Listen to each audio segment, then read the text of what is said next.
Welcome, everybody. I know it's been a while, but we are back with the Meatheads podcast.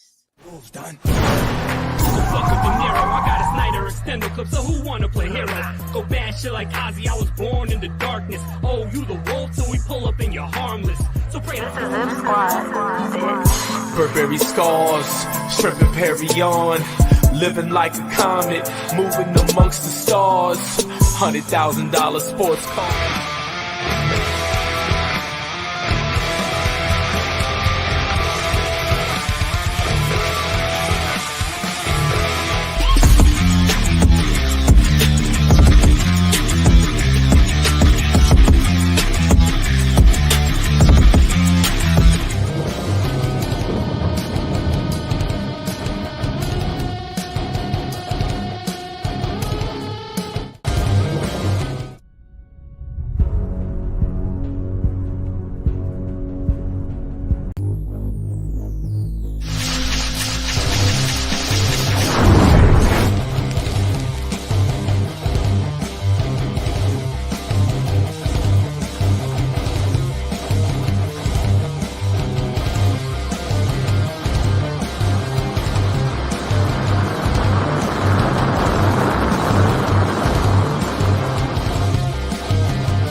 The following program is rated TV MAL. It contains strong language and is intended only for mature audience.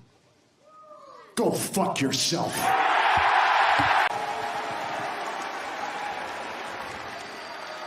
Go fuck yourself. How's everybody's father feeling today? What up, G? What's up, Holmes? What's good in the hood? What is good in the hood, ladies and gentlemen, and welcome to the Second Away Podcast, episode 176. What a fresh start here to start the new year, folks. The host, Steve, is what I'm seeing here with my other host, mi compadre, my blood, my sangre, my all.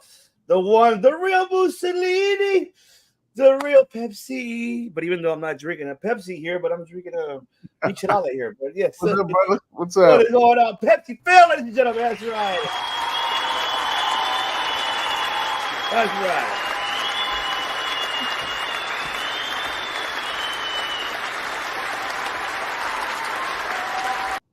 That's right. That's where you get the round of applause. That's right, man.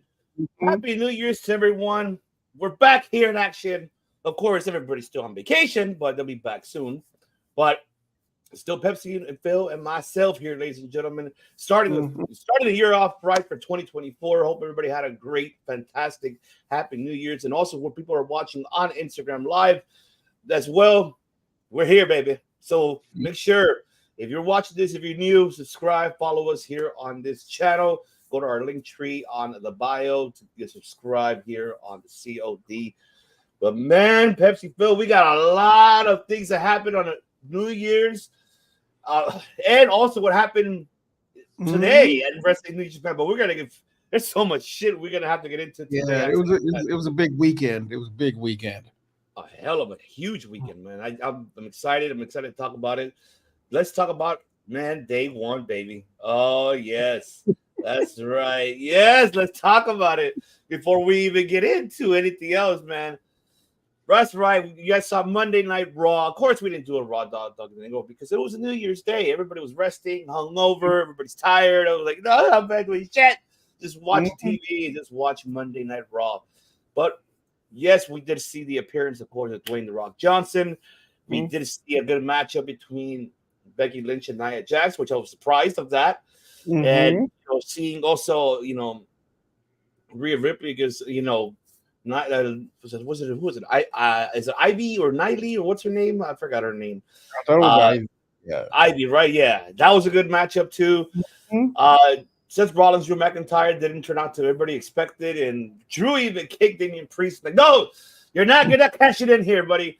But man, and Cody Rhodes, wait, well, the story's gonna be on hold because I gotta finish what Nakamura started. Like that promo what Nakamura did, by the way. It was great. It was great overall. Man, Pepsi film, everything what you saw on Monday Night Raw. There's a lot of questions here that I have here. Besides the recap of Monday Night Raw Day 1.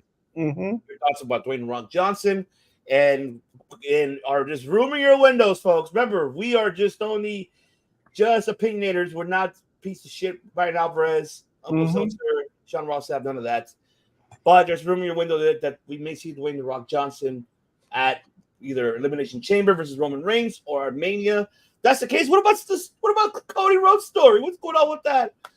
Break it down, Pepsi Phil. Give us your thought on all these questions. I want to hear your answers. The people want to know. Give the people what they want. I will tell you right now. First of all, I saw the promo where he goes, "Should I be at the head of the table?" And my exact thoughts was, why? First of all, he's not even a part-time wrestler.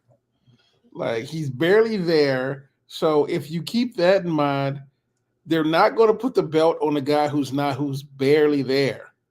Like, they're just not going to do it. So Roman will extend it, although rumors abound, and that's what they are, rumors, that they're trying to have Roman keep the belt long enough to beat Hogan's record. So the long and short of it is they'll do The Rock. If they do the match, it'll be interesting because I think The Rock in his acting clause has he never loses a fight. So I don't see them letting him lose. I don't see him letting himself lose a match, even though it is his cousin. So one, if he can't lose a match, how it's going to happen? Two, you can't give him the belt because why are you going to put the belt on someone who's barely at the event? I mean, even by Brock standards, The Rock wouldn't be there in time. So, and taking the belt off Roman and giving it to Rock really does seem foolish. Now, as for Cody's story, at the very least, they're keeping him somewhere within the realm of relevant to the big theme. And his promos pretty much say that even though I'm not, quote unquote, immediately finishing my story, I'm still working towards it. So I did appreciate that about his promo, because even though it's a different route than he usually thought, I actually have no problem with it because let's face it, if he like, what is it? What has it been, a year since he's been back? Well, 2 years. 2 years. Almost 2 years. 2 years. Yeah, You're right. So it's been 2 years. If he came in that first year and won the belt off Roman, the number of people who will be pissed would be countless. So at least now, I know everyone wants to complain about long form storytelling, but honestly, this is basically Cody like working his way through the roster. He gets to have some good matches. Him and Shinsuke, I've enjoyed that rivalry. I enjoyed him and Seth. Obviously I enjoyed him and Roman, but let's think about it. He has not had a bad rivalry yet. And let's face it, for about 1 week, he was a tag team champion and gave one of the greatest press conferences in wrestling history. So as far as I'm concerned, Cody's fine. Like I said, Cody doesn't have to win the belt right now. If they're going to keep it on Roman, fine. Honestly, I feel like The Rock is a distraction because right now they don't have anyone else to put against Roman. And honestly, if they can't hide him until WrestleMania because then it's just like, who is he going to fight? Some rando? Jinder Mahal? So they had to find someone. So I guess The Rock would, at the very least, puts everyone in a buzz. But honestly, I truly do not care about The Rock coming back. I saw him again. I saw the segment with him and Jinder. Not gonna lie, Rock's a little rusty, which is fine. But I'm sitting there going, yeah, Rock's gonna have to get back in fighting shape. Yeah, he's movie swole, but I don't know if he's like wrestling ready. So, but I know everyone's really excited about it. I just saw it and went, this is a distraction from the storyline.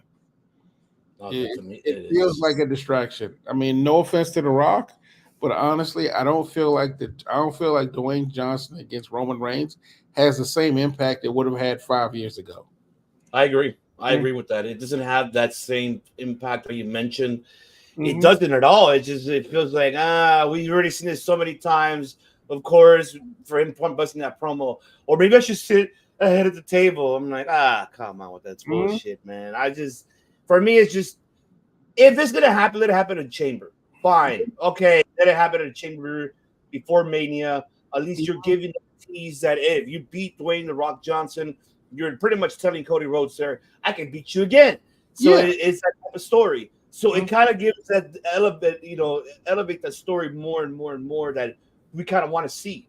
Mhm. And so I'm hoping that it heads to that route more to Chamber to get it out of the way because I know the Rock out there's now that Hollywood's open again, man, get back and make movies. And I know you got to go back to the movies, so hopefully that does happen. I mean, who knows? That could be the case. But I want to give a shout out, of course, to the future. That's right, Tom from Broadcast. That's right. Make sure you Yeah, follow bro. him. Hey, That's so, right. Yes, let's go. And the banger of a banger, TK. hey baby. Tim, what's up, brother?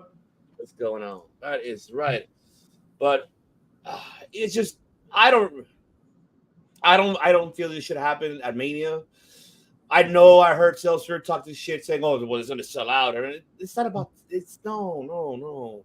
This should have happened last year in LA. Mhm. If that was the case, it should have been night one him defeating Dwayne The Rock Johnson. Night two, and then have Cody winning the title. That was the case because he proved your point there already. It's just this one doesn't make any. I don't know if they're heading to that direction because it's Mania 40. That could be the case. I don't know. I mean, they could head back to that again. Maybe that original plan. Maybe still going night one to Rock, night two Cody Rhodes. This is where I'm the question. I mean, part of the big problem too also is that the Acknowledge Me Roman Mm-hmm. in the Bloodline, that storyline needed to end a long time ago. So there is no punch like I mean, honestly, yeah. If a year ago when the Bloodline was in full swing, and The Rock versus him, that would have been a great pop. Yeah. But right now, think about it. Sammy's gone, Jay's gone, Jimmy's creating a new character, which actually is kind of funny. Solo apparently is working on his character to be like the next tribal chief, which has its own storyline right there. And honestly, Roman feels very floaty. Yeah. And I don't think it's his fault. I just think they ran the best storyline of, like we said, of one of the best storylines of 2023. And I don't think they know where to go now. Because they don't like Drew, they can't do Drew again because everyone saw that. Yep. You can't do Brock because no one wants to see that again. No. Seth already has his own storyline. Cody, unfortunately, is just not ready. So yeah, The Rock is the only. In hindsight, The Rock is the best answer. But truth be told, I feel like that roster has and honestly, nobody wants it to be Punk. No, it's way too soon to do that. Yeah, I think I would rather wait on that one. Yeah, I think everybody. So truth be told, right now, Roman's, even though Roman, I think Roman's still pushing the Acknowledge Me character or the Tribal Chief character, depending on how you want to put it. But I don't feel like, then him and Nick I don't feel like he's going anywhere. Yeah, I don't see it anyway. I don't know where. We're heading into the Rumble. We have to wait and see how this is we're heading to. We got a couple of weeks away for it. I don't know how they're gonna book this. I'm hoping Papa H is right. I mean, does he even have a match at the Rumble? Because at this point, it's like he's gonna miss the Rumble. Maybe he'll miss the Elimination Chamber straight, and then what you're gonna have a bunch of promos in between of him and The Rock going back and forth. Because let's face it, The Rock can't show up at every venue to do a promo with him. That's right. So once again, I can't. Mr. Universal himself, what's going on, Mr. Nick, Universal Record Podcast? So, and this is honestly I don't think it's Roman's fault. I just think it's booking's fault. It was Vince's fucking fault because the way how he had it booked in the first place. Yeah, I mean, honestly, I think right now they could go somewhere. Truth be told, you can't form a new bloodline, but maybe Roman could go into like this.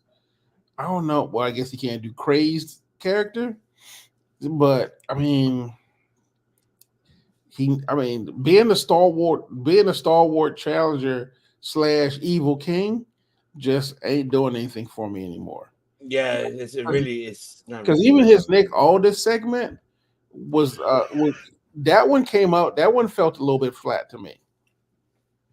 Yeah, and I gotta blame Vince. Damn it, Nick, I gotta blame him. I mean, he's not even here. But Papa H is doing him that favor. Like, I'll fine, I'll let him keep the belt, let him beat Hogan's record. I guess I don't know if he's heading. Well, I mean, it's a double-edged sword. So Yes. Roman's not going anywhere, but who you gonna put the belt on? You can't put it on Cody yet. I mean, You can't put it on Punk. no. Lord knows you can't do another Brock run because everybody's kind of like, So, truth be told, they're in a. I mean, on one hand, yeah, Vince put him in a corner because let's face it, Vince wasn't building anybody. Yeah. And maybe Triple H could have done a little bit better job building some other folks. Like, let's face it, you got Braun Strowman, you got Drew. I mean, you got a bunch of big dudes. Like, I mean, granted, I would like it to be Gunther, but it's way too soon for him. But truth be told, there's a bunch of other cats who are big enough that, at the very least, could be. I thought about LA Knight, but unfortunately, they blew his wad at what was it? Crown Jewel. I don't know why I keep calling it Golden Crown. Crown Yeah, Royale, baby. Oh man, I had a Crown Royale right here. but basically they blew LA Knight's wad in Saudi Arabia. And don't get me wrong, he had a good showing. He had a great showing there, but poor LA Knight. I mean, well, LA Knight's done some good stuff. He's got a good run going on right now. But honestly, after LA Knight, LA Knight can't be denied kind of situation. I mean, LA Knight was so over, they were just like, you might as well put him up against Roman. Yeah. That was I won't say it's like not booking, but I feel like that was all LA Knight though. Then the guys booking. So right now they're in a weird place where it's like Roman's not doing anything, but there's no one else who theoretically can take him right now. And honestly, if they want him to beat Hogan's record with the belt, I mean, he's gonna leave it on him till Mania, I guess. I guess so, right? I mean, we're gonna have to wait and see how that happens, man. Mm-hmm. All right, and then telling you folks, we're catching up with everything, and then we finally got the news. Yeah, he is gone. The Bugs Bunny looking motherfucker is gone. Kevin Dunn is officially gone. The Curtis Nick Khan already put notifications that he's gone. So now we saw the production how it was on Raw, way different compared to what Kevin does, normally does. Of course, he said, I would never leave. Vince would never fire me. Well, guess what? Vince is gone, Bobby Chulas. He's gone. Now, that means you're gone. It took you this long to say, you know what? Here's my resignation. I'm out. He's done. And now I don't know who's going to take over that production. I don't know what Papa H has been planning that. So, I mean, they're going to probably go back and do some more television, folks. Probably they got the crew. I mean, probably going to use the same crew, or at least a similar crew to what the UFC does. That's right. You're absolutely right. So they have a foundation. Truth be told, Kevin Dunn, I mean, I'll be honest with you. At a certain point, his camera work or the production work he did was kind of terrible. In a sense of, like, I mean, not so much, yeah, he'd do a good job, quote unquote, making sure the camera's in the ring. But there's some cut shots and some other slam shots that I was like, yeah, I have no idea what you're doing. I don't have no idea what this camera's doing. So, and honestly, let's face it, the only reason Kevin Dunn never got fired was because one, Vince, and two, he knows where way too many bodies are buried. Oh, fuck yeah. And I'm pretty sure he knows what happened behind the scenes, all that shit that happened to Vince. Guarantee you Kevin Dunn was the one that, I got you, boss. I'll take care of this for you. Don't worry about it. I'm pretty sure he fucking did all of that. Try to bury all of that so he makes sure that Vince doesn't get caught up. That was his right-handed man. I know it was. Everybody thinks it was Bruce Pritchard. No, this man was the right-hand man. I think it was him and Pritchard, truth be told. Probably Pritchard. But it also depended on what shady business he needed, what person to do. So that's true. I feel like Pritchard, if it was the dirtiest part that kind of involved going in the mud, Pritchard was in charge of that. Kevin Dunn's job was pretty much probably just burying it under something that no one notices. Yeah. So like I said, I am curious to see what their camera work is going to look like right now, because I feel like they did he hasn't left yet, but you can already start to see the change in how production is actually getting handled a little bit, at least during the day one. Yeah, I just hope that Tony Khan does not fucking get this I'm man. serious. I'm not going to sit back and take this fucking shit. Tony Khan, you better not get him, because no, that's gonna be bad for your production in AEW. Do not get this man. Do not get this man. Please do not get him. Sorry. In Tony's defense, if you brought Kevin Dunn on as a consultant, that might not be a wholly terrible idea. Maybe that. Yeah. Maybe just that. Yeah, but like him, but let's face it, because up until now, before now, like during the Attitude Era, let's face it, that man's camera work was amazing. We were like, ooh, that's Oh yeah, I'm not gonna disregard. So aside from him being, shall we say, skeevy, he does know some level of production.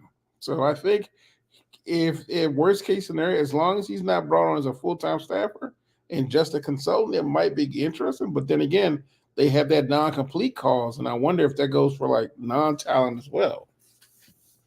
That's true. That's absolutely true. You're right about that. So I mean, we'll see. We'll see how this direction is going to head out to be. Mm-hmm. And yeah, best of luck to you, Kevin Dunn. Mm-hmm.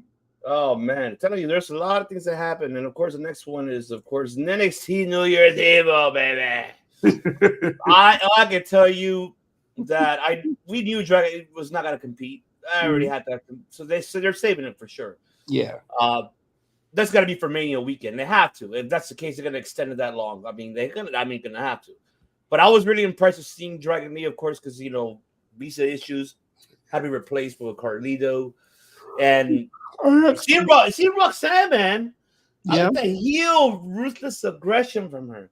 I do like that. I was really impressed. I'm not gonna lie. Shawn Michaels is doing a hell of a job down there. Fuck it, man. You've been saying this man has been doing a fantastic job. I mean, you've seen into that line with that, what's his name, who flew in the LWO. That one move, I'm looking at it going, that's what happens when you let Shawn Michaels in charge. Kids start jumping off of everything. It's one, like I said, I think right now, I don't think this is golden black NXT because I don't have that energy, but I think we can officially say they found their stride and they're starting to really come on. They have, and I think it's probably because of the fact that they are mixing like some of the main roster talent with the newbies, because a lot of them are coming on really great. And I think just being around folks like Carlito, who honestly, is just a solid dude who pretty much knows how to pretty much help push him forward, has pretty much been making him look really good. So, So I'm absolutely. I'm like I said, it's not black and gold NXT that we all miss, but they're starting to really find their stride and they're starting to do some great work in there. And you know my feeling about Trick and Carmelo. So, that Trick. That's right. So, but I'm happy for Trick Williams, so at least get the win and against Chris Waller because Kevin Owens was there. I can tell you they were teasing a lot of people on social media. Oh, a former champion is coming over here to NXT. He used to be for a minute I thought it was Andrade. I'm like, okay, Andrade's gonna probably replace Dragon Lee. When I saw that, I'm like, oh, maybe it could be Andrade replacing Dragon Lee in this one. But it didn't happen. I guess Carlito was the one, which is fine. I'm happy for Carlito. At least he's getting some TV time doing something. Yeah, and honestly, he's been in the back for so long. He's been doing production and booking and I guess they call it producing now. Yeah, in the back. So, it's nice to see him come out. So, because he looks great. So I'm not really that worried about it. But it's just good to see. Like you said, it's good to see him on television. Oh yeah, it was really, really, really good to see him on television. I was really happy to see him and. Oh man, it was good to see everybody. The whole event was not bad at all. Everybody did a fantastic job. I'll tell you that. And speaking of fantastic, what a fantastic event! New Japan Wrestle Kingdom 18. Oh man, it's Netty. It's Netty all day right here, baby. 4 matches I was looking forward to. 4 of them. Oh man! So first of all, The Zack Sabre Jr. versus Tanahashi was the first one I was excited about. And I'm not gonna lie to you, it was everything I looked for.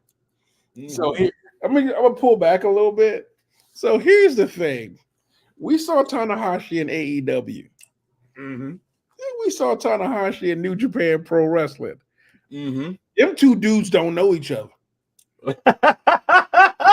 You not the AEW Tanahashi and the New Japan Pro Wrestling Tanahashi, two completely different dudes. Oh fuck yeah! I mean, I'm sitting there going, damn, I wanted to see this.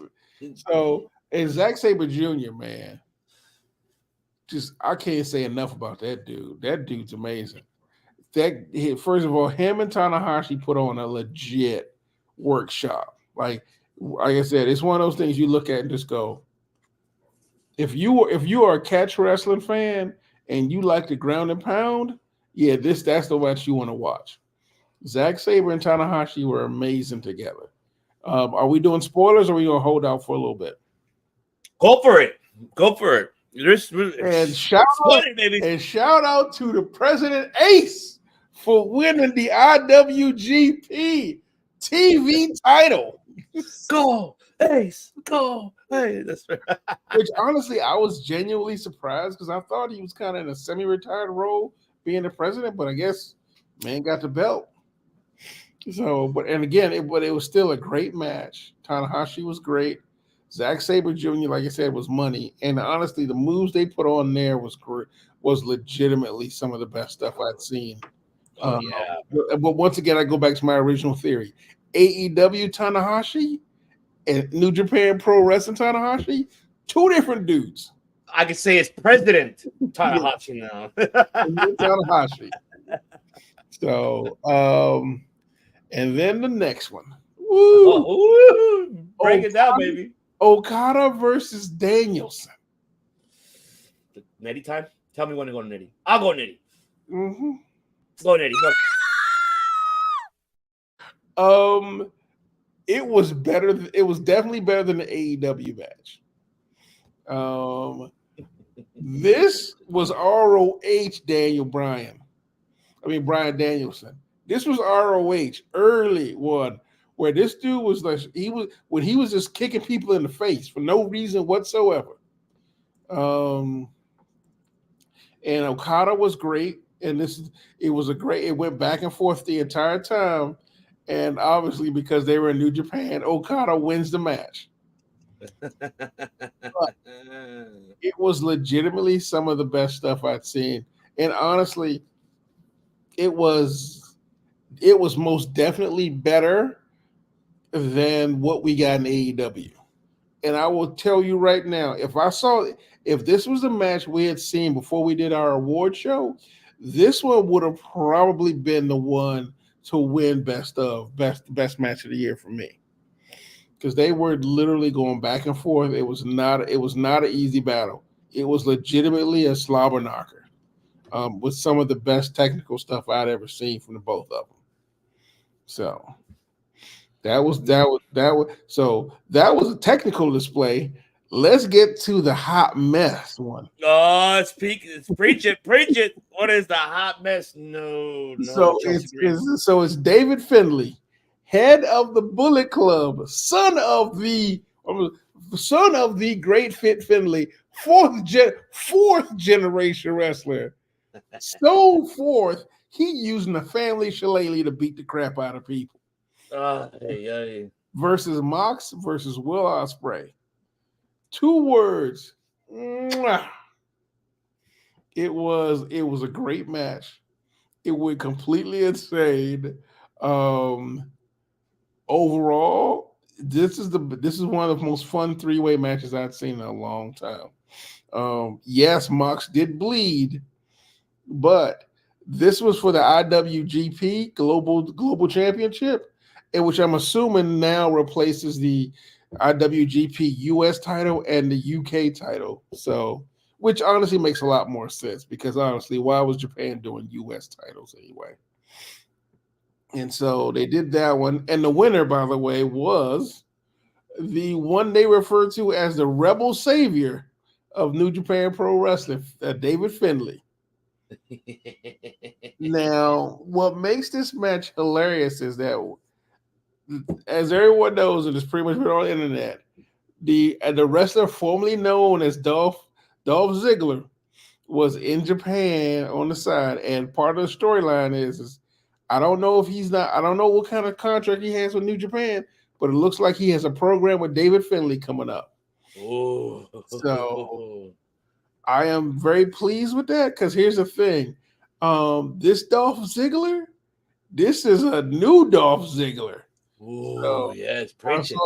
So I'm pretty excited to see what him, Ryan Nemeth, and I guess, well, Nick Nemeth is Dolph Ziggler's name, but him and his brother Ryan were both there hanging out. So it was really cool to see him. The other thing I did enjoy was the fact that Will Ospreay, who's officially calling himself the Aerial Assassin, came out in some Assassin's Creed inspired gear. And honestly, if you're a video gamer, that's the only reason you should care about it. But honestly, the match was legitimately a solid match. Moxley did bleed for the kids who were following at home. And they did. Yeah. Brian, what's going on, Brian? The chef's in the house. I think this will be a really good thing for them. Someone made a really, really impressive thought that anywhere else they might think he'd be a mid-carder. He's like legitimately, he's a main eventer. As far as I'm concerned, Dolph is a main eventer. He throws out good matches, and I think him and David Finlay will do a wonderful job. And I will say this about David Finlay. Him being in charge of Bullet Club really was a shot in the arm. And truth be told, I think was it the director who told me? I think we were doing a show where the director talked about that the Bullet Club was starting to run its course a little bit, and we were starting to get worried. David Finlay is bringing on this new era of villainy with that I think is actually starting to give him the shot in the arm that they needed to kind of reboost the Bullet Club's existence, because they were starting to get a little bit stale. But honestly, after David Finlay basically knocked out Jay White and took command, because here's the proof: you can't ever be in charge of a Bullet Club, because at some point you will get knocked out and someone will take your spot. So, but yeah, so that was that match, which honestly, if you don't have a chance, take a look at it. Just as a side note, if you go onto the New Japan New Japan Pro Wrestling World mobile app or on the website, the Zack Sabre Jr. Tanahashi match is they're displaying that one for free. So you can actually just go on the website and see that match. And trust me, you will not be disappointed at all. Yeah. So yeah, that was a three-way match for that one. Thank you. Thank you, Brian. And of course, don't forget the Speaking of, then we talked to Sonata versus Naito for the IWGP World Heavyweight Championship. As you might expect, it was a great match. I don't know how Naito does it, but he literally comes to the ring every day. His ring gear involves around a three-piece suit. I don't know how he does it, but he just does. It was a great match. I enjoyed it. I thought they did a really great job. They also updated it with a new storyline. So if anyone who doesn't know, Sonata and Naito, I guess at one point both applied to join the dojo. Yeah. And Naito got in and Sonata did not. And that's always been kind of Sonata's always had the storyline of being the bridesmaid, but never being the bride. So the storyline was pretty much kind of feeding into that. Because when Sonata first started, he'd always been part of teams and he's always been pretty much supporting them. It'd never been about him, which on the one hand, you're a little sad about, because because based on the championship match, Naito wins the IWGP title and Sonata loses it. So the idea of him being a bridesmaid is continued. So, and Naito was about to give a really good speech when guess who comes into the ring to bother him? Oh, I already know Is, who. Evil, and I hate to say this man's name, Dick Togo. That is a terrible name.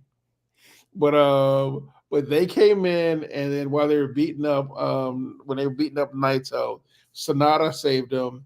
So I guess we're gonna have Naito, Sonata versus Evil versus Dick Togo. So I think his name is like Shinsei, or something like that. But Something like that. It was like that. yeah, But so those were the 4 matches I was most excited about. And that was the ones I really focused on for me. All said, the entire event was amazing. It is so I have never wanted to do WrestleMania. You couldn't pay me to do that one, but but I would not mind going to Wrestle Kingdom. that's a dream. My dream is to go on that too, just to go to Japan and go to Wrestle Kingdom. And the good thing is that we noticed that this crowd was more energetic and more out there. Yeah, because of the limitations of the mask kind of went low now. So it's not what it used to be, and also because what happened, I hope everybody's fine, with the earthquake that happened over there in Japan. Yeah. But it just that with all of this, that seeing the crowd and then finally hearing the crowd going with Naito in the end, Los Cinco Renables. But here everybody, the crowd was going insane. There were a lot of non-Japanese folks in those crowds too. Oh fuck yeah, there was. You could even tell that there was more American and more European people there. Even by Wrestle Kingdom status, there was a lot more there were a lot more non-Japanese individuals there, and it was nice. Also, Will Ospreay, you think we know how much they love Will Ospreay? You watch a New Japan match and you go, "Oh, that's Will Ospreay." Yeah, they love that. I mean, that was an incredible match between them, little three-way for the global championship. To see that, and also have them teaming up, for the beginning, kind of like jumping on Finley, putting him to the table. And then putting his faction, through the table, it was just like, oh fuck! Everything else was just like, oh shit! They went at it. Oh my god! The one thing I enjoyed, Death Rider, and then of course Will Ospreay reversing it to the elbows. And I'm like, oh shit! At a certain point, they were using each other to beat each other up with. Exactly. That's what I think. What was it? Moxley did a tombstone with Finley on top of our boy Ospreay. Yes. And I think Finley used Ospreay. I think he did a power bomb with him on top of Moxley at one point. Which honestly, I've only seen David Finley's clips of his matches. I've never actually seen him run a whole match, honestly. I've seen a few things here and there, but honestly, he is definitely his father's son. Oh hell yeah, he is. He's straight like his father. Yeah, I found out Fit Finley trained him, and then I found out later on Kojima trained him after that. Yep. So I was like, "Damn, dude, you got some. That's impressive." So, but yeah, he did a great. Like I said, overall, the match did a great job, and honestly, it was a whole lot of fun. I was, but tell the truth, no one watching that match, if they were even remotely aware, would say Will Ospreay or Moxley's going to win that belt. There was no way New Japan was going to let two dudes who were leaving win that belt. So I was going to be curious to see how they want to have Finley win the belt. And yeah, he won it exactly the way he wanted to. He played a villain. This is WrestleMania spectacle. It really is. But it's much more celeb. Sometimes Super Bowls. Wrestle Kingdom is more special because wrestling is just legacy in Japan. I agree, Brian.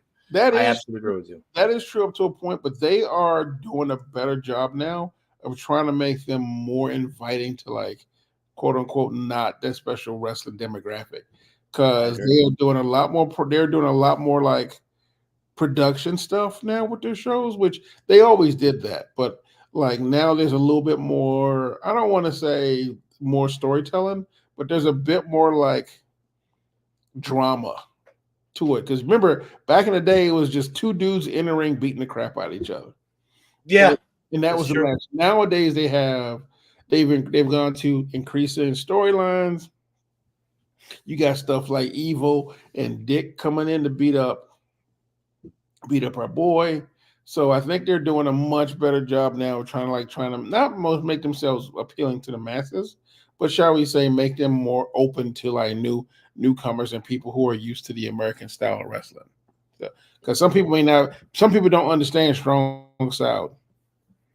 Yes. Thanks, Tim. Yeah, it really was a great event, and honestly, the wrestling and it was top notch. Honestly, it honestly made it was one of the few times I went, oh, this is because like I said, I have the app now, so I will probably spend. They have their New Year's Dash that's coming up this week, coming up tomorrow, I believe.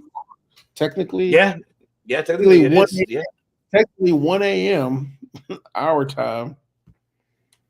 I know that's later on this evening at 1 o'clock. Yeah, that is my hope. They already got good chemistry, Nick. Just see, Chills take so my spotlight ring calls. Yes, yes. The final, the final hop on from the crowd was yes. Absolutely. Mm-hmm. I mean, they also had like what they call it? They call it Rambo match, but it's like a battle royal, but it's like not exactly a battle royal because it's like a bunch of dudes in the ring beating each other up. You either win by getting pinned or getting thrown over the rope. So middle, but it was like that was mostly a Bullet. That was two of the Bullet Club guys were in it, so they had some pretty good stuff in there. Let's see, I'm trying to think of the other ones that were really great. The IWGP Junior Weight Championship, also a really good time. I can't remember the names of the guys that were in it because I did enjoy it, but I didn't follow it as much as I could have. So, but all I could say is on this was the event was really, really was spectacular. Just I was happy for the crowd, honestly, because they deserve to have that. Mm-hmm. And even though like it didn't seem the attendance was as huge as people expected, but I think the attendance was properly right. Just seeing everything overall, I'm happy that Tama Tonga won another World Openweight Championship. I'm happy that Desperado won the light heavyweight, right? Is it light heavyweight? Was it junior? I always forget. Light heavyweight. I'm happy he won that. It's about damn time, and he got it at Wrestle Kingdom. He deserves it. That man, Desperado, one of my favorites because he's underrated, never given the credit what he has done, what he's done in Noah, what he's done in All Japan, what he's done in DDT. He's done a lot of fucking shit that really like, oh my god, no! It just got me that way. But I just fucking enjoy it. Desperado is an insane man. That man deserves to have that belt. Finally, I'm glad that they made the decision. If it was you, Tanahashi, I'm glad you made the decision. Fucking Gato took forever to book that man and give him the belt, and he deserves to have it. Damn it. First of all, Gato was a huge factor in the Finlay win. Well, we already know that's for sure. We already know that, which we expected. But one thing I would say about Nick Nemeth, I'm glad that he made the decision to go to Japan. The reason why I say that, Pepsi Phil, because here's the thing. Like you mentioned earlier, that he's going to be more of a mid-carder, like all with AEW, or because it'll be a Ring of Honor. People will say that. He isn't, but they will say that. I agree. They would say that. And then they will say, oh, yeah, probably if he goes to TNA, he'll probably be the one next in line for a championship. And then he'll lose and he'll start back below again. We don't know, to be honest, how the booking will be in those two promotions. I don't know how Tony Khan will book him in Ring of Honor or AEW. I can't question that. The one thing I like to avoid is to see him being a tag team with his brother. Like, no, we don't want to see that shit. No. We need Nick Nemeth to be on it by himself. I'd rather see him by himself. I agree with you, but truth be told, his brother could use the work. So that too. That's one thing I can't say that he needs to work. Yeah, even if his brother's just there as kind of like a heater for him. What's up, brother? Hey, what's up, DOM? You're not gonna get fined, man. Relax. So I think, but like I said, Finlay versus Nemeth will probably be. I mean, any other place it's a main event. So, and I think, God bless him, David Finlay has already sold that rivalry like you would not believe. Oh, and they busted exactly like the, and shout out to you, my brother. DOM, notorious one. That's right. But I feel, and especially the backstage interview, how he came and that promo that Nick, cut off. I was so happy. I'm just happy the fact that he made the right decision because right here in Japan, he's able to name himself as a singles competitor. Not only as the entertainment side, but also I think he could develop more his in-ring skills ability, learning the strong style in Japan from everybody else that are in that. So I feel that that's really gonna help. I mean, he's basically doing the same thing AJ Styles did. Yeah, why not? Remember, when he left TNA, we were like, "What the hell is he going to do?" He did a couple of small stints in I think he did small stints in ROH, and I think a few other smaller IWCs, and then ended up in Japan, and then boom, Bullet Club. But honestly, it was a great thing for AJ Styles because he finally got to leave all the baggage of TNA behind and kind of rebrand and build himself with a completely different audience and a different community to actually kind of make himself. And I think honestly, I think Nick can probably go really far because right now he's already got a brand. He already has a completely different look. Because that weird suit with the small thin tie look that he has, that's a great look for him. I don't know what it is. Yeah, but there's something about that makes it you can't even tell if he's a villain or you can't tell if he's a face or a heel. But it's like a John Wick type of shit. That's what kind of reminds me of that kind of exactly. So I'm really excited. I'm really excited to see what he does, and really excited to see what he does. Although that promo he did, I don't know who's who, but if I'm the booking for WWE, I'm going now. If I'm Triple H, I'm going now. One of you sons of bitches could come up with this idea. Put that man in a suit, just put him in a goddamn suit and make him pissed off. Y'all couldn't come up with that idea. It's not the most complicated thing in the world. So that's right. So you set the world, Craig. Shit, not just the city, the world. So yeah, good luck to him. I hope, like I said, I hope we get to see we finally get to see who he really is as a wrestler. I agree. I agree with that because he deserves to have that opportunity, and I think right there in Japan and learning the culture in strong style. Because one thing that Bushido board and now the Tanahashi, the president, have the advantage of one thing. You mentioned something earlier about the entertainment side that they don't really used to because how we saw Brian's comment about their legacy of Japan. Very true. However, keep in mind that they need to be entertainment somehow kind of way, and I feel that Nick Nemeth is the right person to actually help New Japan stars to kind of get their elevation on the entertainment side and give them pointers. Hey, why don't you try this out? Hey, why don't you try that out? I feel that he could do that, and not only that, it's going to help him get the crowd to be like, oh shit, it's formerly known as Dolph Ziggler here in New Japan. Why not? Because there's Japanese crowds out there. They'll be like, oh my god, hell yeah, I want to come see him. I mean, this guy's going to be entertainment. I mean, the crowd knew who he was. Granted, they probably did some promo stuff beforehand, but they knew who he was. So it's not like he's going in cold. And honestly, it's like you said, yeah.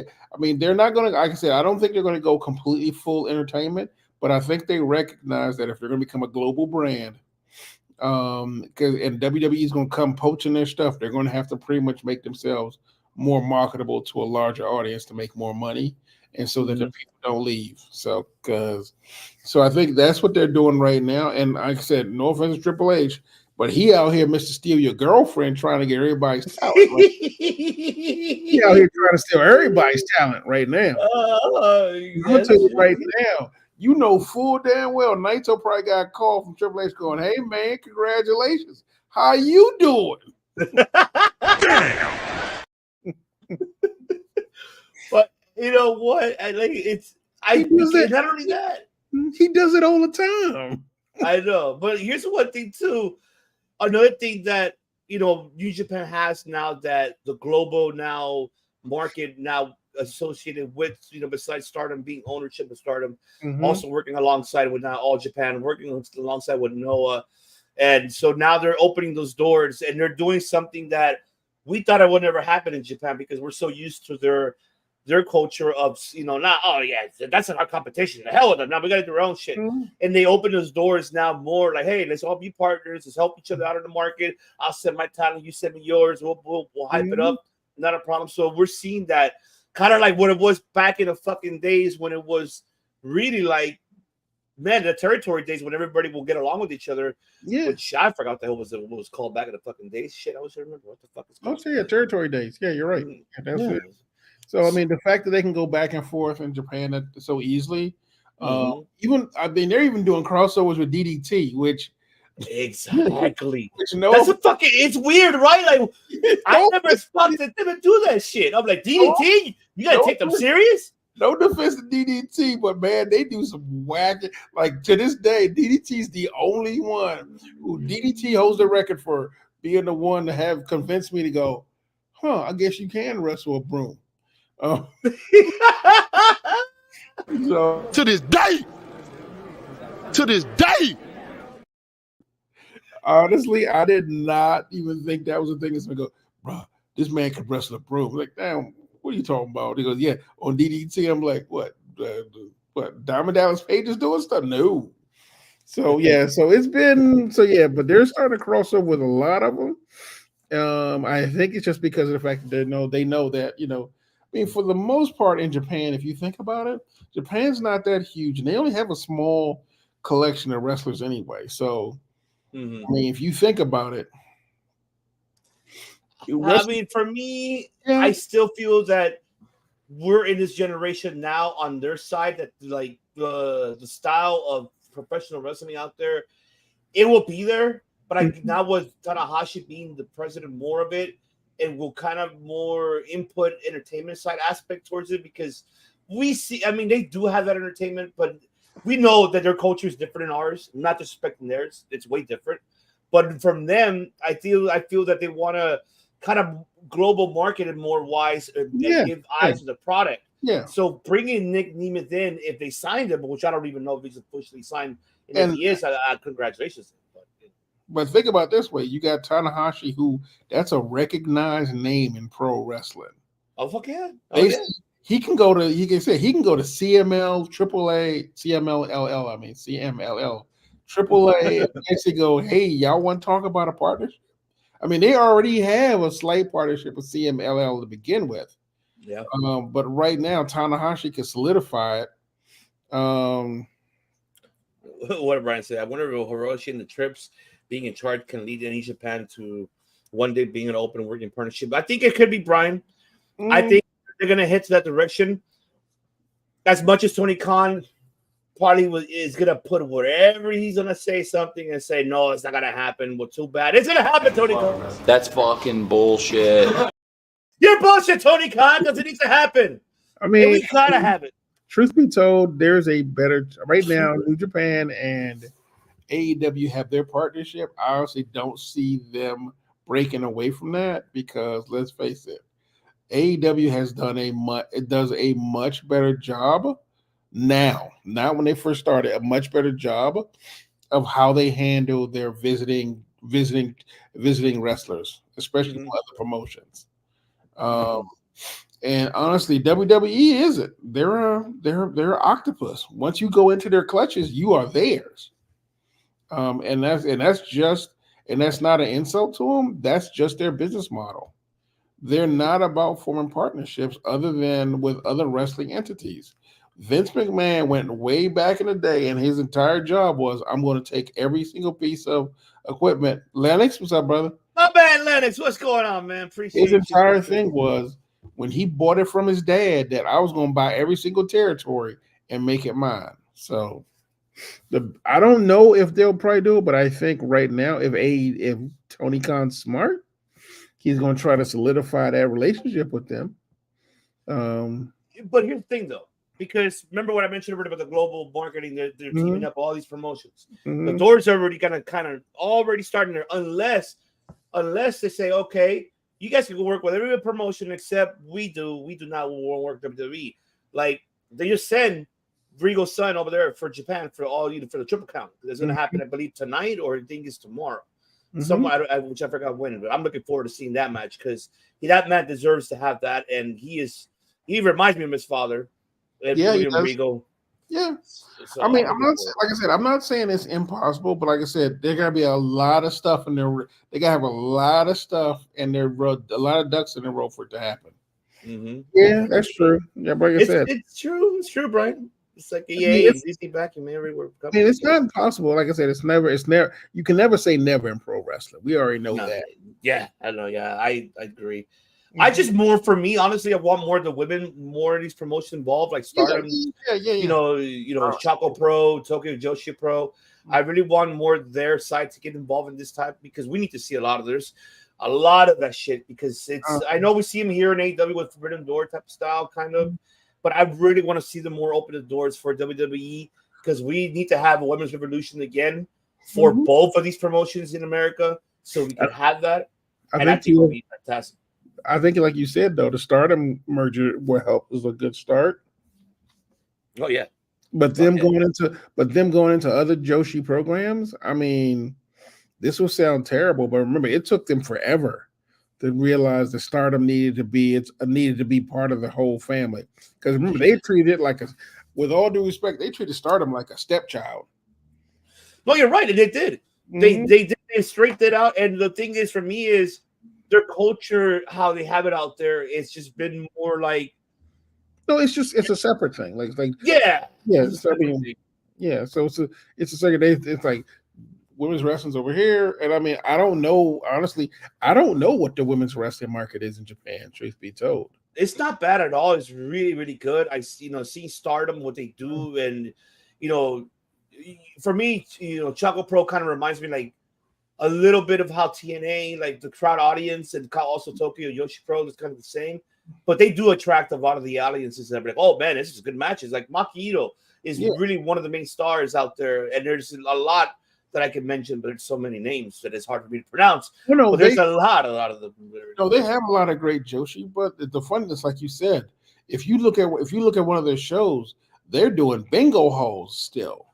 Like I think, because a lot of them don't book them. The problem is that a lot of these stadiums won't book a market of that. No, that's right. Because like I'm sitting there going, if you are a Stardom and you are with Wrestle Kingdom, I'm not Wrestle Kingdom, but New Japan Pro Wrestling, you should at least have a better marketing engine to pretty much go, this is our event, and then pretty much, well, I guess they won't mix it up, but maybe keeping them separate is what they do. I think it'll be interesting to see where Stardom goes because, like you said, if they're doing the partnerships, they will have to at some point bring in more Joshi wrestlers. So I'm curious to see how that turns out. And was it Julie recently left Stardom? Yeah, she left Stardom, and she hasn't made a decision yet. Supposedly that it's more looks like heading to AEW, but then again, there was another one about WWE. So it's like, what the fuck? Make up your mind, woman. What do you want to make? Jesus. It's a money call, man. It's a money call. I don't blame her. Take as much time as she needs. Yeah, I mean, I can't blame her. I can't blame her, man. I mean, at this point, let's face it. Well, we can't get into it just yet till you bring it up. I'll wait till we get to Dynamite to talk about the one thing I was excited about. Oh yeah, well, no worry, we're gonna get into it because I'm excited for that. But here, this one, this event was incredible. I really enjoyed it. Wrestle Kingdom has not disappointed at all for the last fucking almost 10 years by now. For me, my experience watching it since I started watching New Japan, and that has never disappointed. Even the main event, you mentioned earlier about seeing Sonata and Naito, that emotional moment they had after Sonata saving Naito from Evil and Togo, seeing him cry and this one more time, the LIJ fucking pose. I'm happy for Sonata. He finally gets one thing that I've been begging for fucking Bushido boarding Gato. Yes, you Gato, you're bullshit, Gato. I'm glad Tanahashi made the decision. So I'm glad that he walked in as the main event and as a world champion. Yeah. Oh, well, he lost. Big deal. It is what it is, but at least I'm happy that he walked into the biggest event of all time in Japan as a world champion, as the main event. How many times have we seen this man in the G1 Classic fucking going crazy, being in a finals and fucking losing to Okada or fucking anybody else in the fucking? And think about it, he's still in the main event title anyway. So we'll get there right now. We'll get there. We're gonna get there. We're gonna get there. I was like, yeah. Go ahead. But no, man, like I'm saying, like that's the one thing I was really emotionally happy about, to see that from Sonata, to have his moment that he deserves. This man worked his ass off. You mentioned the story. Fuck yeah, they both deserve it. I'm kind of glad they both did. I know I mentioned in the beginning, and I'm not gonna say it. I'm not here to bullshit. I did mention it. Go back to you, believe me, folks. Yeah, I did that. I was not looking forward of seeing this being at its main event, because it's like it makes it obvious here that Naito will be the world champion. Because I feel like this could have been Naito's last opportunity, maybe his last run, if he doesn't win this, and he did win it. So, but seeing the match and seeing the entertainment side aspect of it, besides the moves, really make the story make sense at all. That at the end, Naito was the one that I can't say that made Sonata, but presented Sonata to the world, and then he just ran with the ball like a basketball. You get I pass the ball, you run with it, and he ran with it, and he fucking did a lot of shit. And that's what he did. And so Sonata, losing to Naito made sense for me at the end, because this could be his last run. All his injuries, all that shit that he's been through, I feel this is going to be his last run as world champion. Maybe he'll lose. Maybe Sonata will regain it back. Who knows? We don't know what direction they're heading to now. Heading into New Year's Dash, and then heading into it. We don't know what's going to happen. Now it's a new chapter that we're going to be looking forward to seeing of New Japan, of what they're going to be doing overall, and I'm excited for it. I'm excited. Let me see what Brian. What's the name? Manami Toyota, Boba Nakano, the tag team like Crush Gals back in the days is a crime. Joshi relegated to bingo halls. Yes, I agree with you, Brian. Those were the days that were fucking fantastic. Yes, that's right. Lennox is. Oh, what's going on? The World of Need podcast. Dylan, my man, Marcus, everybody, what's going on, man? Hopefully, you guys caught them live earlier. They were live also as well. World of Need podcast. Follow them, subscribe to them. They're bringing good shit. That's right. Got out y'all while we're like, oh, you guys still live too? Okay, so there you go. We can go back and forth, folks, with us. No competition here. There's a love right here that we have for everybody here. But man, what an event, man. I'm looking forward to how this is really going to happen. But one thing, were you at least happy? So before we move down to Mike, were you happy with overall with Naito? I mean, with Okada and Bryan, that match. Or did you expect that at all to happen to end that way? Truth be told, honestly, every match that I was looking forward to did not disappoint. I watched the other matches, and honestly, they were extremely great to watch as well. It's like everybody showed up with their A game, which is what I think everyone's supposed to do. And truth be told, I was looking for some. Like I said, I'm a big fan of strong style. I've never been a big fan of the high flyers, and there were some high flying, but honestly, there was a lot of catch wrestling. There was a lot of chain wrestling, and everyone did a great job of pretty much telling a great story the entire time they were there. So I was pretty excited about everyone who was in it, including especially Zack Sabre Jr. Will Ospreay was great. Don't tell Bruce I said that. He's gonna be watching replay anyways. I know, right? And honestly, even Mox was doing some, and I feel like we get cheated a little bit with Mox, because Mox has a great ground game. Yes, he does, and he used it to his fullest potential during the New Japan match. And I feel like we should get more of that in AEW, because there's some chain wrestling that he was doing that I was just like, why don't we get more of that?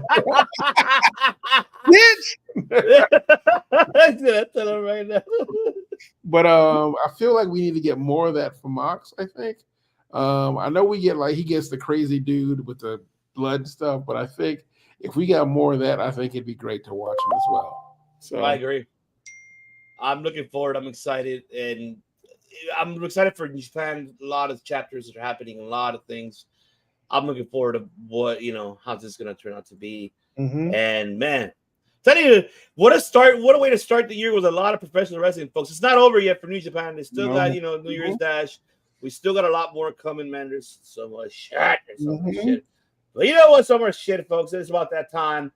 Bader, what time is it, Bader? It's time! It's time! It's Vader time!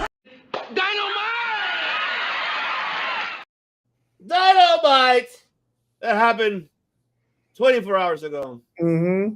And this was a new chapter for AEW because this was something that everybody was like, yeah, we're going to do.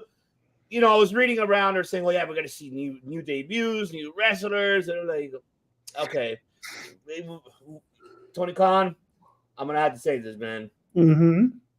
You are straight out fucking bullshit. You're bullshit. That's fucking bullshit. You're bullshit. Mm-hmm. It's bullshit. You only give us one thing that we fucking talked about like a week ago, 2 weeks ago. We talked about it, but before we're gonna save that. But one thing we are gonna talk about is this shit. Finally, we get the thing that we all wanted to talk about here, folks.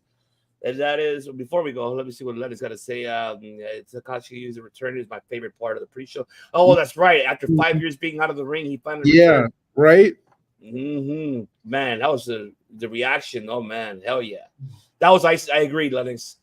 Oh man, I did see that, man. Yep, he was right. Better time. Yes, that's right. It's better time. But man, we talked about it on the pre-show last week. We made our predictions. We even did a watch long, and we were just like, oh shit. But we kind of expected this. We heard his promo. He said it all. But the one thing that really got me, Pepsi Phil, what I want to know, get your thoughts of United Kingdom? What's going on here, pal? United Kingdom. Okay, you got to tell me what, I mean, okay, I was expecting a different name, but I didn't expect to be United Kingdom. What's up with that? I mean, I don't know. What's up with that, man? What's going on?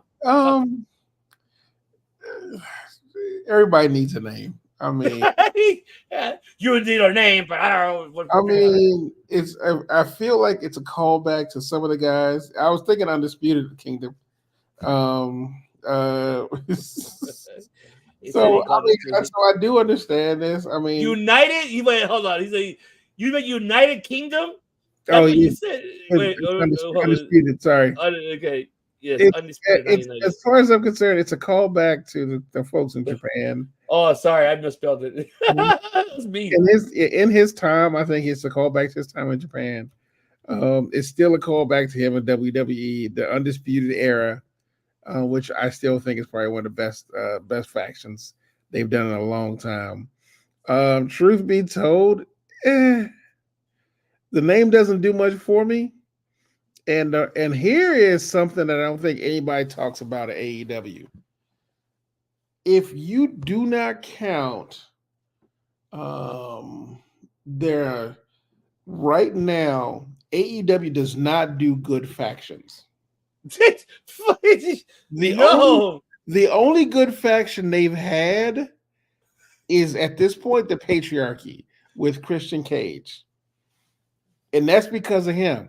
But if you think about it, they had the Pinnacle, whatever the JSA, which I guess is a thing. Truth be told, they have not done factions well. So right now, I care less about the name and wondering what they're going to do with these guys. Obviously, Adam Cole is still hurt. But them doing a Jay White Guns faction, not faction, but Jay White Guns rivalry does lend itself to some possibilities. But right now, I need to see what they do with this faction, because right now it's got a bunch of folks in it and they're not really saying anything other than all of them. So I need to see what they do with this faction. So, because right now it's just a bunch of guys hanging out together in the same outfit. Yeah, I mean, we heard his promo and then saying, okay, Roderick Strong's going to win the international championship. Mm-hmm. He said, Wardlow's going to get a number one contender shot. He's going to beat Samoa Joe. Wardlow's going to give him the belt. I don't think he will, but I guess so. But I do like the fact that, now you're right. I mean, their faction is not as what we thought it would have been from the last couple of years. Strong. Mm-hmm. No, there really isn't. There hasn't. This one, it was unexpected, especially Wardlow being part of the group was just like, what? Their House of Black also was a decent faction. So. That's the only decent faction I could say, but we haven't seen much because Tony Khan again Learn how to book them. Get And I them some mean, stories. and let's face it, we have the BCC, and truth be told, what have they done? I mean, yeah, they had a good run in the very beginning, but right now they're kind of fizzled out. So, Exactly. and let's face it, fact that happens to factions, but it's like they're still clinging on to it. Like it's one thing they just broke them up, but they're still clinging on to it. But I'm over here just like, are you actually a faction, or are you just guys in the same group that happen to walk around together? So that's true. So. I mean, that's very, very true. Okay. Let's see. Oh, why Tony can't? Why Tony can't book? That's right. You said it, Brian. You can't book Warlow. You can't. I don't think he can. See, like I said, I predicted this faction name. Says Adam Cole, Matt Taven, and Mike Bennett has been reunited since 2015 with the addition of Warlord and Roderick Strong. Yeah, you did call it. You did call it, Lennox. Put it archives, baby. That's right. That's why we love Lennox, because he does mention right. But here's the thing now. What's going to be next for these? Do you like this? You mentioned earlier about, the Acclaim came to make the save to Bullet Club. Are we going to see factions going out of here, all heels and babyface going at it? Because one thing, I mean, the Acclaim is still the Trios champion, right? They're still, so now are we going to see that shit? So now that's the question. Now, I mean, is that going to be the first feud for this new faction, United Kingdom? I don't know. Honestly, part of it is to help Cole heal faster. They're doing a smart thing. I'm enjoying the fact they keep mentioning MJF's name, even though everybody says he's not on the roster anymore. Are you sure about that? If he was gone, they wouldn't be talking about him all the time.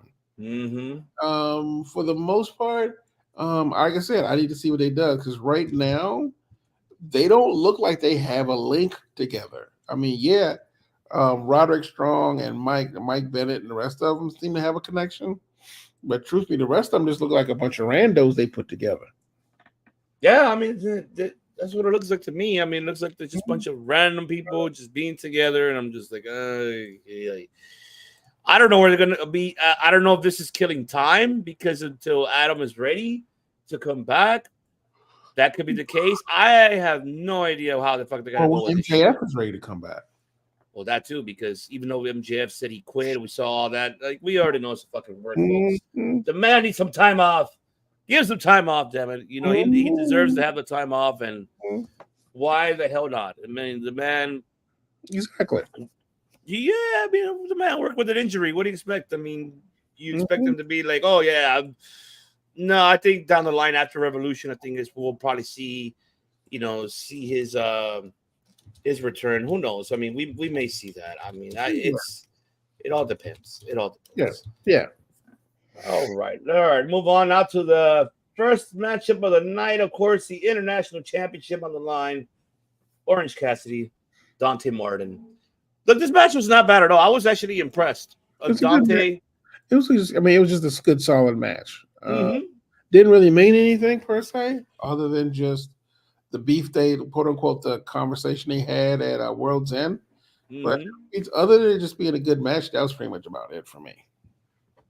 Yeah, I mean, it was good to see. Dante, he looks great. I loved everything. He looks fantastic and moves like he normally moves. Orange, surprisingly, I want to say pretty much he kind of opened the show as a ring match, but wasn't bad. I mean, we did see the Samoa Joe as well, but I didn't want to talk about that. It's like, okay, we get the point.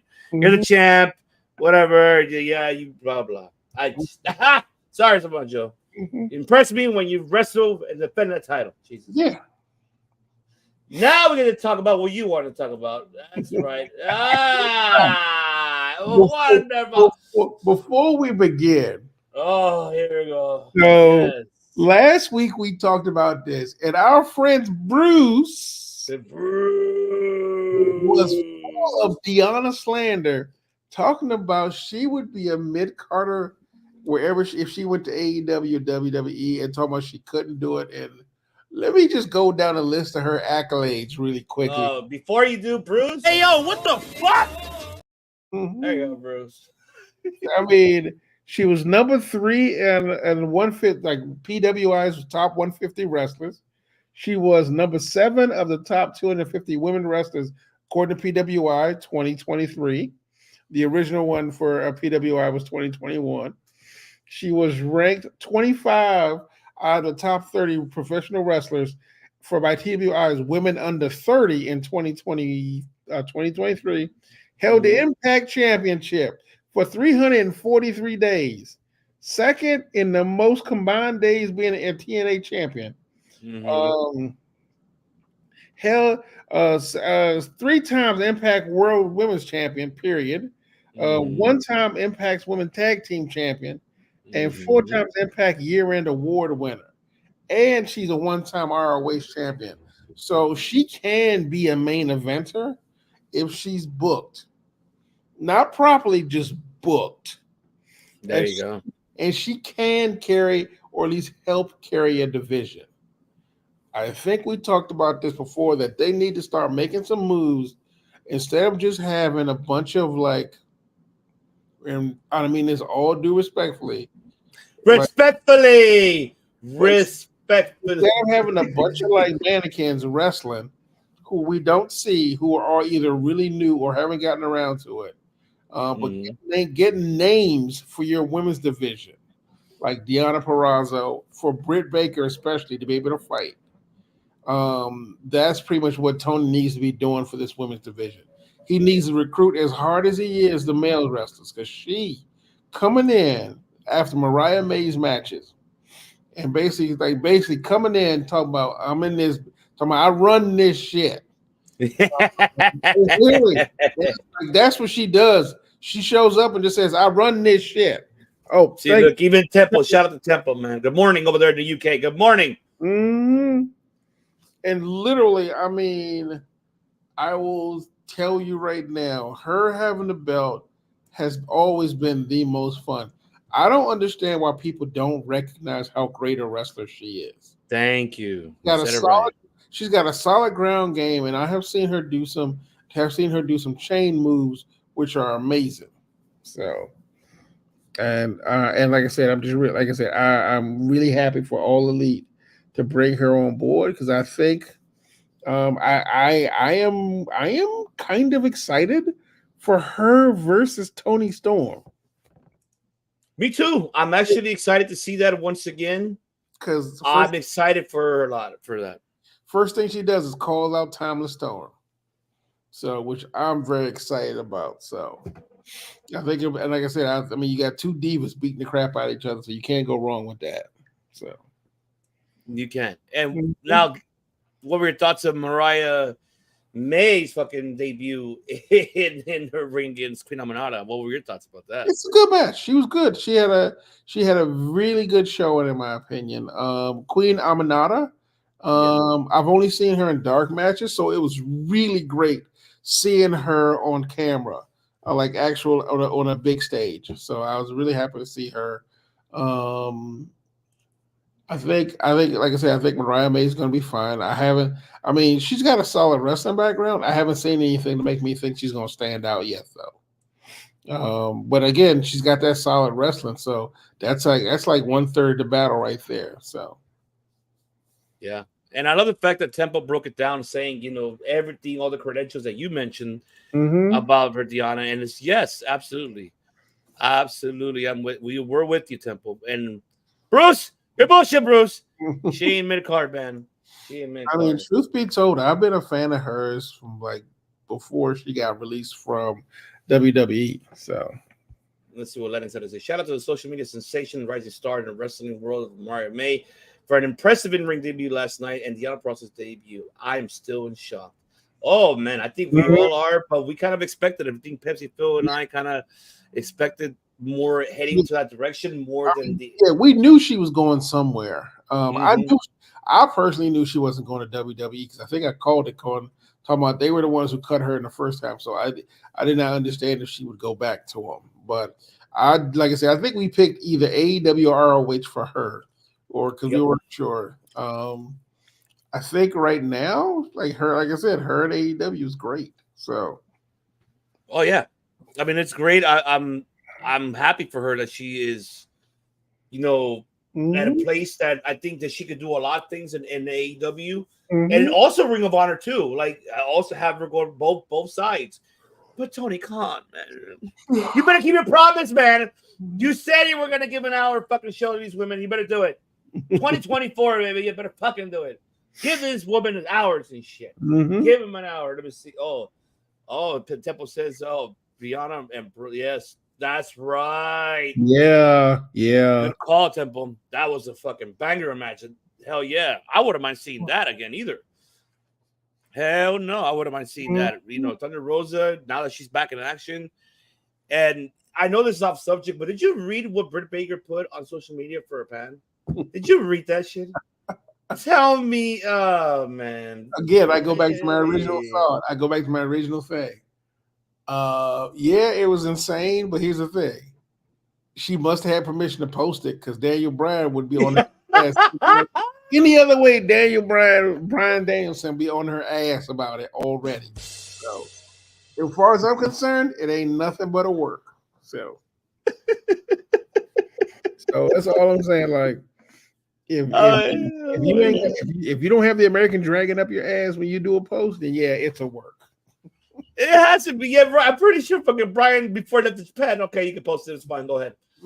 For her, oh yeah, fine. That's of me. That's of that. I'm like, Jesus, Britt, you're taking Tim off because your vato is hurt. I know he came on television. Relax.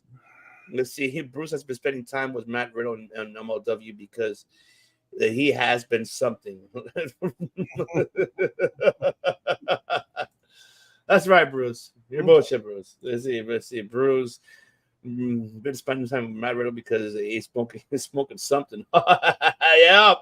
Well, I'm pretty sure they have. I tell you that, man. I tell you. But yeah, Mariah Way, as far as I'm concerned, had a good opening. Had a good showing. Oh man, yeah. Definitely. It's a good showing.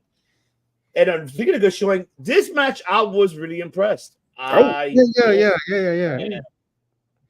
mean, with Kenosuke, I'm always impressed with that kid. So, but you gotta change that theme song, man. Fuck, it's just like, fuck, man. Make it more evil. That's just. What about it? I don't know. I don't fucking get a theme song. I don't know. I digress. But break it down, Pepsiville. This match was actually, for me, was match of the night in AEW. I'd agree with that. Yeah. Takeshita has always been a solid dude. Watching him wrestle, he's extremely strong. He's been doing stuff that you actually don't get to see most wrestlers do. I forget what's the I forget what the name they gave him was, but yeah, he is that. What was he? I heard him. I know what's his name said it. What the fuck was his name? Brian or Lennox, what did they call was it just a chosen one or I think it's the Alpha? Oh, is it the Alpha? Something like that? Maybe. Either way. Or Temple, tell me. I think what do they call Konosuke? I forgot. I totally forgot. Either way, Konosuke has been doing a really great job, not only of fitting into this place, into the country, but also pretty much selling like who he is to the fans. There you go. Dom the Alpha. It is Alpha, yeah.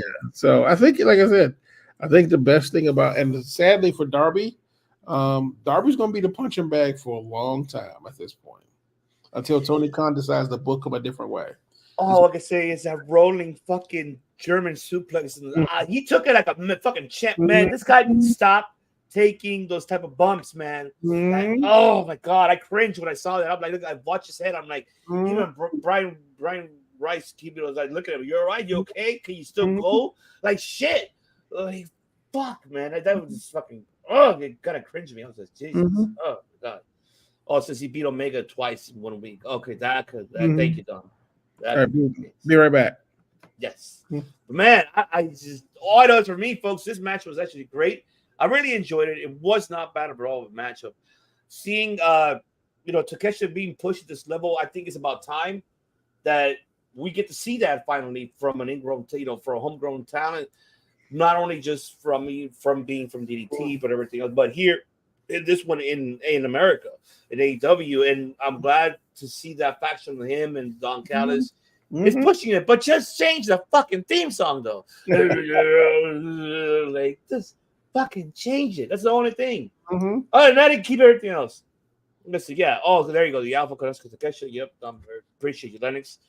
We just watched Wrestle Kingdom and finished. But yes, it was. We talked about it earlier, Temple. We talked about it earlier, so you want to replay it too.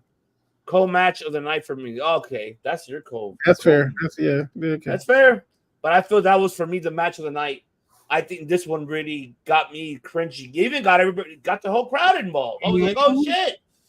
Oh yeah, I kind of needed that shit. I kind of needed the that Takeshita push. And of course, we did see the aftermath. Okay, oh yeah, I want to challenge you next week. At homecoming. Yeah, okay.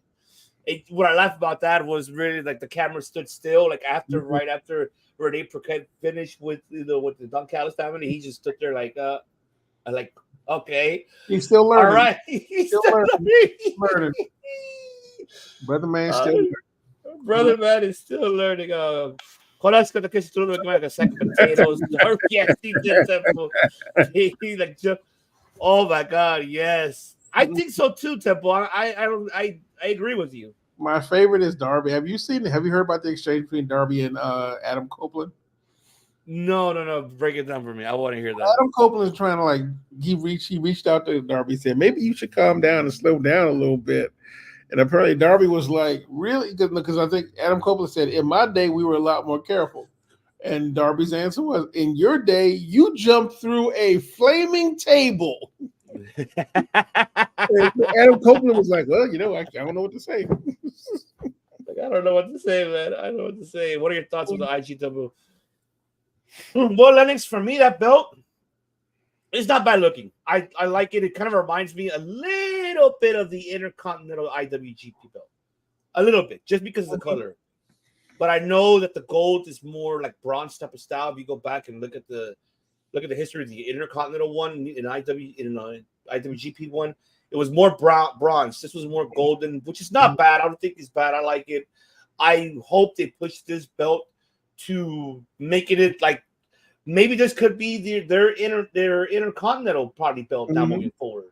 Maybe that could be the case. If that's the case, then why not have that global championship? Now it's called global, right? Defend that belt. Go, with the associations with All Japan, Noah, DDT, bring it to AEW. Heck, even bring it out to the indie circuit. Why the hell not? Or even in TNA, since they get along with New Japan as well. I wouldn't mind seeing that either as well. So I give it I actually like the belt. Let me say, I ain't gonna lie. I actually like it. I'm looking forward to seeing more. How about you, Pepsiville? What do you think about it? It reminds me of the WWE Championship belt. I agree with you. What you said, it does make sense. Truth be told, it'll take them a while to kind of get settled. I think the belt itself looks fine. Yeah, I mean, other than that, it just looks fine. It didn't really do much for me, or didn't strike out at me. Yeah, because there was too much going on that day for us to be like, I mean, that the aftermath, everything, you go like, oh shit, it was just too much overwhelming. And yes, Brian, we both I cringe when I saw that. I was like, shit, damn it, man. See what Temple got to say. The IWGP title is one sexy belt. Shout out to the junior heavyweight tag titles to G, and the theme tribute was yes, he did. That's right. That's right. I think we're with you too, Temple. We're with you on that. Yeah. Man, that's crazy. So for me, this is match of the night. And then, of course, all right, I guess you could say this is something that was different.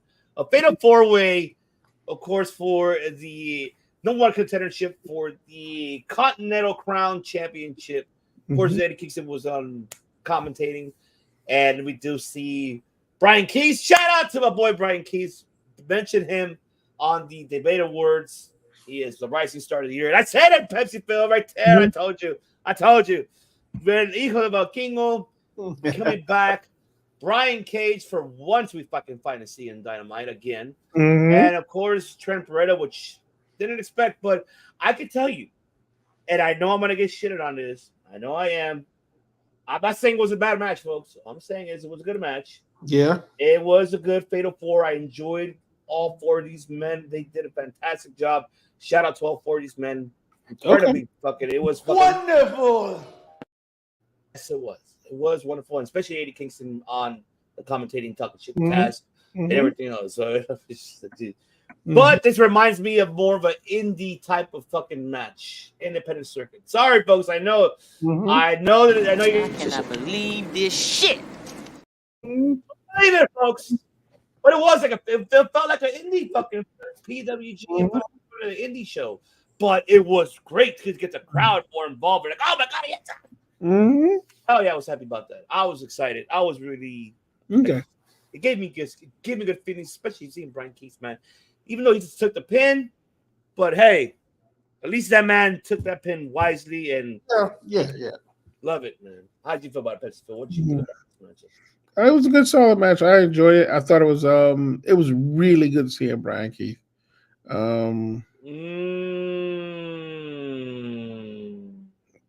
David Valentine, what's going on, my brother? Appreciate you. You give us breaking news. Really? Okay, I haven't. Okay, I want to see that on social media. We'll talk about that right now, but go ahead, Pepsiville. Go for it. Like I said, Brian Keith, he's like the bounty hunter. No, like I said, he great presence. I love seeing him work, and it was really good to see him get some TV time. So, like I said, yeah, you said he did take the L for that one, but honestly, he ain't hurt by it. Shit. No, he ain't hurt by it, but did you agree on this man being the Trent Beretta with taking the, of course, winning and being the number one contender, or who actually you wanted to be the number one contender versus Eddie Kingston? I'm actually okay with that, honestly, only because it is Trent's house, so it does make sense for him to kind of get the thing. Huh. Sorry, PW Mania is saying that they're expecting Sasha to join AEW. Yeah, everybody's saying that. I don't see no MLW. That's what I'm looking for too. I don't see it. Do you see it? Because I don't see it. I'm not seeing it. No. But I mean, unless she's making a guest appearance, David, that could be the case. I mean, who knows? Maybe that is the case. We do not know. Because I don't think that's a good idea for her to go to MLW. No disrespect to MLW. They do great Oh no, stuff. I understand. Yeah, but I mean, it's a good starting point. That let's face it. Let's say it's a good starting point for someone like her. Yes, respectfully, MLW, respectfully. All right, and then of course we got the main event. Oh man, the battle of the dance. We finally got it. I don't really can say. The battle of the dance. I mean, I'm not gonna lie to you. I feel like the kid was wasted in this one. Oh, that shit hurts. Really? Booker, he said this. Like, tell me, he didn't just say that. He did. He said it all right. Yeah. Break it down, brother. Go ahead. Garcia's a great wrestler, and I feel like him against Swerve doesn't really push Swerve's storyline ahead a little bit more. David Garcia, for the most part, it just felt like a body they put in there. Yeah, 100%. Yeah, that's pretty much. I agree, Temple. It should have. I think it honestly should have been the people that were in the C2. I think that would have made more sense, even though we saw him in the 8-man tag. But at least could have gotten Brody King. Would have gotten. Let's see. Was Trent in? No, actually, no. Mark Briscoe. Maybe Jay Lethal. And who else could have been the other fourth man? I'm trying to think who else could have been the fourth man. I know you talk about all these. Or I should say, I see the table you're working. Oh, Claudio. There you go, Claudio. There you go. Yeah. Claudio, there you go. Or Roosh. Yeah, you're right. Yeah. Right. But yeah, go ahead. My apologies. Go ahead. You were saying about this main event. Oh no, it was like I said, it wasted. For me, it felt like it wasted Danny Garcia. But I think they also created, I think that's what they were looking for. Because truth be told, Swerve right now needs to be in a championship run. So, or at least, shall we say, chasing the title. Well, he's going to be chasing Adam Hangman Page after he came out. He came over there being like Steve Austin, coming over there like, what? That's all he was doing. What? Yes. Like, what? I said like you. What? You heard what I said. Jesus. Okay. But I mean, you see, I love Danny and Swerve in the main event. What I didn't get is why is Hangman jumping Swerve after learning who laid him out? All right? I'll play that for you, Dom, because what's up with that? I have no idea, Dom. Same. I wish I could answer that question. Mm-hmm. But what makes sense, though, Pepsi Phil, is that could be the start for the #1 contendership, the trilogy between these two men, and the winner of that will face Samoa Joe at Revolution. I think that's what should happen. Okay. I don't know how you feel, but I'll say one thing. This match I did enjoy. Mm-hmm. Why? Because Garcia, we finally get to see him, kind of be a little more serious. A little bit. I know we have a little comment dance. We get that. But the one thing is, we got some serious wrestling right there. Yeah. Got some of the wrestling from, of course, Daniel Garcia, which I really enjoyed. It wasn't bad at all. I was really impressed. Swerve match. It was a good match. So. It was a good match. I mean, fucking Swerve, man. This guy he hasn't stopped ever since he's been booked very well, and I'm happy for him. But I feel that's what I feel should happen between Hangman and Swerve to be heading to that direction for the #1 contendership, unless they're making a triple threat at Revolution between Swerve, Hangman, and Joe. So I don't know how do you feel that the prediction of that direction, or what prediction do you have for this one? Okay. You tell me, what prediction do you have? Tough one, huh? Yeah. I'm about to go still thinking about it, truth be told, for everybody watching at home. Oh man. Mm-hmm. Exactly. We gotta definitely think about that. That's a tough one. That's a really, really tough one right there. Mm-hmm. But I mean, this match was not bad at all. I mean, I really enjoyed it. It was a good matchup. It was great. Let's see. No disrespect, but those the 4-way was random as fuck.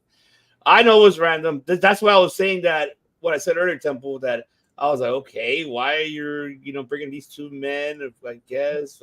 I guess. All right, what you got? I mean, all right. I guess now to end the show here, folks, just to let you guys know what's happening this weekend in professional wrestling on AEW, of course. What is happening in AEW? This is what's happening in AEW. We got this. We got a Collision. Of course, Rampage, first of all. We got Rampage tomorrow. We got the Hardys and Mark Briscoe versus the Butcher and Blade. Well, I was fucking surprised. I thought they were gone. It's like, I did too. I was like Butcher and Blade. What? Yeah, and Kip Saban. We have Hikaru Shida versus Anna Jay. Wheeler Yuta putting the pure title on the line versus Commander. And we have Willow Nightingale and, of course, Chris Stanlander in action. I guess we're going to see a tag match of that. Saturday, of course, we have Collision. So far announced 2 matches. FTR versus the House of Black, Buddy Murphy and Malachi Black. And we also have the Continental Crown Championship on the line as Eddie Kingston would defend it against who won that 4-way that Temple said it was useless. Trent Beretta. And, of course, next week, one announcement already, the homecoming for next week's Dynamite is Koleska Takashita and Powerhouse Will Hobbs versus Sting and Darby Allin. So there's a lot of things happening next week, folks. It's not over. We still got Friday Night SmackDown happening coming up tomorrow as well. A lot of things are happening next week on Monday Night Raw. A lot of things happening next week on Dynamite. And also you have next Saturday, you have TNA that are back officially TNA Hard to Kill happening next Saturday, which is on January the 13th. That's going to be something. There's a lot of professional wrestling starting the beginning of the year of May, folks. So get ready for that because there is a lot of action happening this past weekend. Are you excited for what are you excited for this weekend for this world of professional wrestling, Pepsi Phil? Are you excited for all of this? I'm just curious to see what happens. So I'm curious to see what happens with it. But like I said, right now for me, it's like I want to see where all this stuff is going. So, so that's me. Right. And also for everybody in Southern California as well out there, do not forget, come see the director himself, the one and only Chris Kennedy, as next Friday at the House of Blues in Anaheim, California. He'll be performing. He'll be performing right there at the House of Blues at Fate Destroyed. Right there, of course, performing, from Zero to Hero, Gozard Against the Sun, and Where It Lies. Right there is the band lineup for next Saturday on January the 12th. Stay tuned for that. I might be there. I don't know. There's a lot of things happening that Friday, January 12th. Of course, at the House of Blues. Once again, get your tickets. Go to Destroyed and follow them on social media platforms, folks. Go get those tickets now because they need to go. It's gonna be some good shit. Oh, why are we getting a third match between Swerve and Hangman? Swerve beats him twice. Move on. I'm with you too, Temple, but I feel like that's the direction heading into the number one contendership. It's the rubber match. It's a rubber match. Yeah, it's a rubber match, maybe so. I mean, that could be the case. Okay. But yes. But there you have it, folks. We are done covering everything what happened this whole week of professional wrestling. Do not forget to follow us and subscribe here on the COD, of course. And you already know, people, that here the main network, we got a lot of shows that are coming back. We got new shows coming as well. Stay tuned for that. I'm not going to spoil it. You have to subscribe and follow us. And to all of our Instagram people that are watching us live now, do not forget to subscribe and follow us. Do us that favor. We're above almost hitting that 500. And let's see. And Temple said, Zangman should have been having more beef with United Kingdom, not Swerve. I know. I'm with you on that too. I don't get it either. That's what we're going to have to wait and see how that turns out to be. That is for sure. But man, once again, Pepsi Phil, my brother, let the people know where they can find you, brother, one more time. Instagram is Philip JP 24601. And if you check the comments, if you check the profile, you'll see a link tree with every place you can find me. So feel free, kids. That's right. That's right, ladies and gentlemen. But yes, hopefully Top Rope Wrestling Talk will be back this Saturday. Hopefully they will be. But we'll see. Just stay tuned for more coming shows here on this channel, folks. We appreciate you guys for being with us. It is that time. Make it Optimus Prime. Autobots, transform and roll out. We are rolling out, folks. We are, Leo. I love it.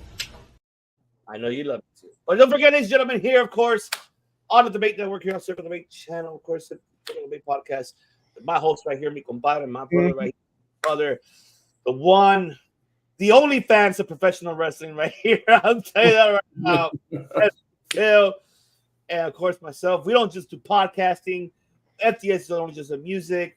Top Rope, of course. Rest of Delorean, Meatheads. Rod, we don't all just do that. We fucking make history. Enjoy your weekend, folks, and we'll see you guys on the next one. Don Callis, can you tell us, please? I bet you do, please. Well, hold on. One more thing before we go. Temple got to say to it. Commander's getting the pure title match. Like, what the fuck? Is Tony Khan actually smoking it? Yeah. He's smoking. He's sniffing. I tell you that. That's what he's doing. All right, people. Have a good night. Enjoy the weekend. And don't forget, we make history. Must bid you adieu, a goodbye, mwah, and good night. Oh my God, it's so great. Bang! Yes!